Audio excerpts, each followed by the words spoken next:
Fala aí, galera. Ó, seguinte, isso aqui é uma mesa de bilhar. Aqui no fundo, bateria, violão, guitarra. O Márcio está aqui comigo. Isso aqui não é um bar, isso aqui é um local de trabalho da Jus Brasil, onde eles têm o lazer dentro do local de trabalho. É algo que acontece em algumas empresas aqui de São Paulo, que eu acho que tem que ser compartilhado com o Brasil todo. E nada mais do que justo que o Márcio, né, o CCO da Jus Brasil, explique como que funciona toda sexta-feira esse happy hour que tem aqui. E aí, a palavra é sua e eu quero que você faça um convite no final para o pessoal conhecer como que funciona aí. Ótimo. Aqui no Jus Brasil a gente se preocupa bastante em desenvolver a criatividade das pessoas, e para que isso aconteça a gente tem que ter um ambiente descontraído e que seja amigável para todo mundo, né? Então uma das coisas que a gente fez foi colocar uma mesa de bilhar que de vez em quando as pessoas vêm aqui, jogam, são utilizadas especialmente na sexta-feira. A gente gosta bastante de música também, o pessoal faz questão de tocar, a gente tem o nosso próprio, a banda, né, ela é composta pelas próprias pessoas que trabalham aqui. E aí de sexta-feira a gente organiza sempre um happy hour que a gente pode trazer os nossos convidados também, e para gerar uma integração entre a equipe. Na sexta-feira, a partir das 4h30, a gente para o nosso trabalho, faz uma sessão de talks, que é um compartilhamento de algum conhecimento que qualquer pessoa pode fazer, faz uma apresentação para a empresa. Aí depois desses talks a gente começa o nosso happy hour e tem um momento de descontração. E aí, agora eu vou explicar para vocês como que funciona a cultura do Jus Brasil, quais são os itens que a gente se preocupa e como a gente organiza o nosso trabalho. Vem comigo. Pessoal, eu queria compartilhar com vocês agora um pouquinho do que é o Jus Brasil e também falar um pouquinho da cultura do Jus Brasil. Primeiro, o Jus Brasil todo mundo conhece como um site muito eficiente para busca de informações jurídicas e do judiciário. Realmente o Jus Brasil nasceu há 10 anos atrás com uma missão de conectar as pessoas com a justiça, e a forma como foi imaginado o exercício dessa missão foi estruturar os dados do judiciário que acabam saindo nos diários oficiais ou que estão disponibilizados nos sites dos tribunais sobre os andamentos dos processos, de uma forma que as pessoas, quando fizessem alguma busca no Google, conseguissem identificar seu próprio direito. Então, a partir daí, a gente acabou desenvolvendo uma vocação muito grande para lidar com dados. E ao longo desses 10 anos, o Jus Brasil conseguiu reunir uma quantidade muito grande de dados. Hoje é o maior portal jurídico do Brasil. A gente tem mais de 40 milhões de acessos ao nosso site por mês. Então isso fez com que o site ganhasse muita relevância e a gente conseguisse desenvolver novos serviços ou produtos para quem opera no direito e para quem precisa das informações do judiciário ou de diários oficiais. Então o que foi feito?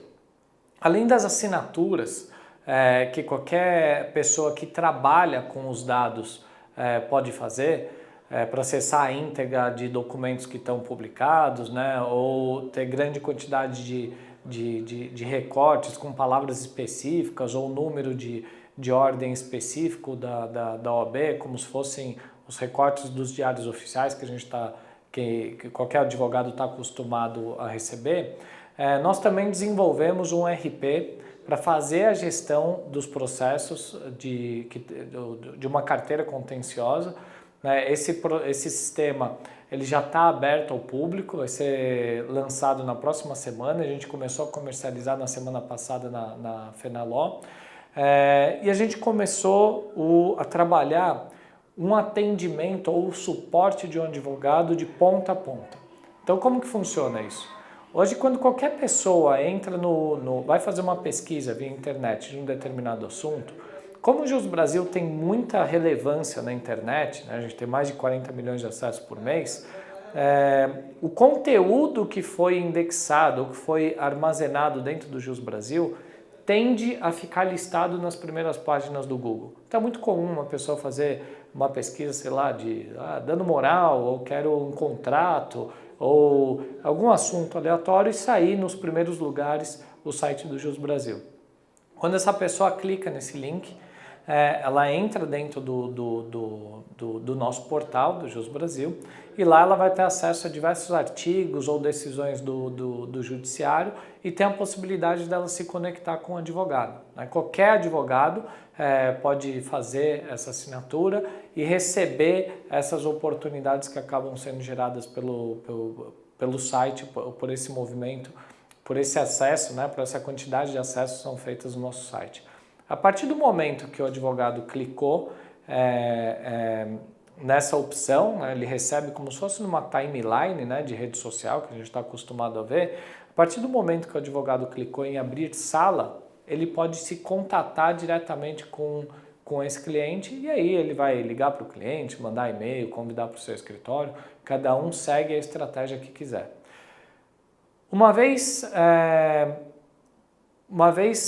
distribuído um processo ou recebido um processo de um de seus clientes, o advogado vai conseguir fazer o cadastro, se ele já tiver a assinatura do nosso sistema de RP, com o próprio número da ordem dele, a gente já faz o upload de todas as informações que constam, né, nos tribunais de justiça. Então, feita a distribuição ou recebido um processo, automaticamente já aparece uma sugestão para ele dar o ok e aquele processo integrar a carteira do sistema, a carteira do advogado que está cadastrado dentro do sistema.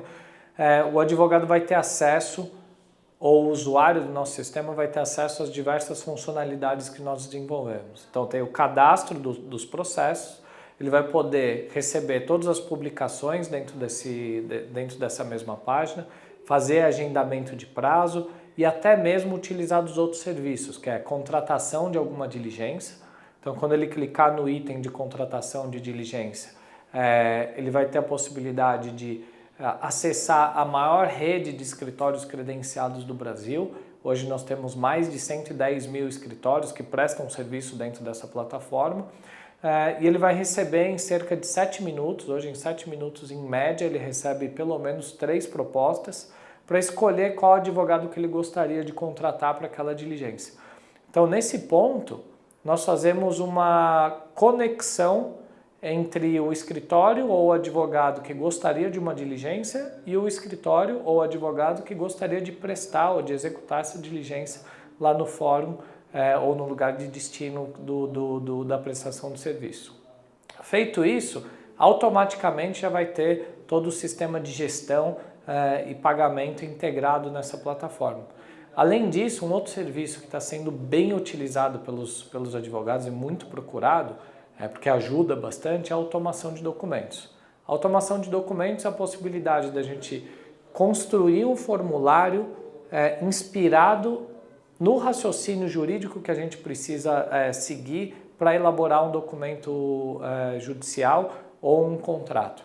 Então, a partir do momento que a gente vai seguindo, né, a análise de um caso para ver se tem preliminar, se não tem preliminar, quais são os fatos, qual é a matéria de direito, a gente consegue formar um formulário que depois ele vira um checklist, que quando o advogado que for elaborar a peça responder esse checklist, já vai gerar uma inicial, uma contestação, um recurso ou uma petição simples mesmo, de acordo com os termos que foi programado.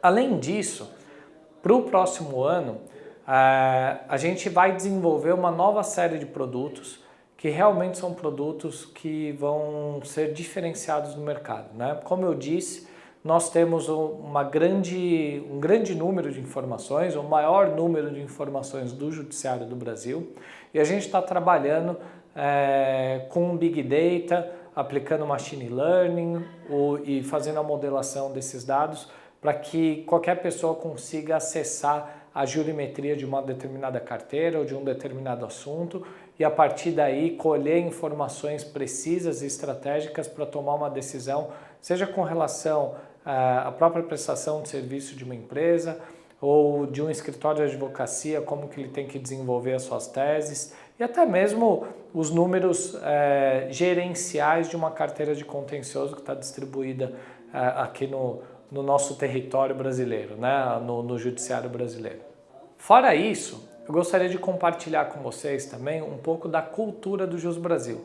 né? Esse é um ponto que muita gente tem curiosidade, porque todo mundo que opera no direito, a maioria das pessoas já acessaram o site do Jus Brasil, mas não tem ideia de como isso funciona ou como que foi desenvolvido ao longo do tempo para a gente chegar no nível que nós estamos hoje, né? E o Jus Brasil, ele tem muito claro a missão de conectar as pessoas ao seu direito, tem muito claro a missão de conectar as pessoas à justiça e fazendo isso através da estruturação de dados. Mas para isso a gente precisa ter alta performance, né? Então, desde o início, o Jus Brasil sempre se preocupou muito com a qualificação da sua própria equipe, de trazer pessoas para cá que se identificassem realmente com essa cultura e que sejam pessoas que se desenvolvem tecnicamente também, pessoas que sempre se atualizam, que gostam de estudar e que fazem a coisa acontecer. Como que a gente estruturou isso? A primeira coisa foi com o ambiente de trabalho, ou um dos pontos, né, de destaque da nossa cultura é o ambiente de trabalho. Então, como vocês podem ver aqui atrás, nós temos as estações de trabalho, que seria o ambiente normal de uma empresa, onde todas as pessoas sentam para executar o seu trabalho. Hoje está vazio porque nesse horário o pessoal já foi embora e também porque segunda-feira vem poucas pessoas para o escritório. Mas nesse ambiente de trabalho que vocês estão vendo, a gente não permite que as pessoas conversem. Como que funciona isso? Nós realmente gostamos de nos concentrar e de promover a concentração de qualquer profissional no seu trabalho, para que as pessoas entrem no estado de flow. O estado de flow é exatamente aquele momento ou aquele estado que a hora passa e a gente não percebe, que a gente está fazendo alguma coisa empolgado e quando a gente percebe já passou 2, 3, 4, 6 horas e não deu fome, não deu vontade de ir no banheiro e o trabalho fluiu de uma forma positiva.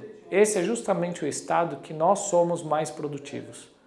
E para que isso aconteça, a gente não pode ter interrupção. Então, no nosso ambiente comum de trabalho, não é permitido que as pessoas conversem, não é dado o direito de ninguém interromper ninguém. Por quê? Porque nós gostamos que todas as pessoas se concentrem no que elas estão fazendo e façam o trabalho que tem que ser feito. Então, quando uma pessoa precisa conversar com a outra, a gente usa um sistema de comunicação, uma pessoa passa a mensagem para outra, se a outra pessoa puder responder, ela responde, eles combinam de ir ou numa sala como essa que a gente está, que é de vidro, ou numa área comum, que é a forma também que a gente trabalha para que as coisas funcionem, a gente sempre programa, deixa muito claro o que cada pessoa tem que entregar. Então a gente começa a definir com clareza qual é o grande objetivo para a empresa e trabalha a definição de outros objetivos, de objetivos meios para cada área, e aí cada pessoa fica com clareza do que ela precisa desenvolver para fazer aquela determinada entrega. Então, com isso, a gente consegue fazer com que as pessoas se concentrem no lugar de trabalho, tenham clareza do que precisa fazer e formar um ambiente altamente produtivo para a gente conseguir fazer os desenvolvimentos que têm que ser feitos com a restrição de recursos que toda empresa tem.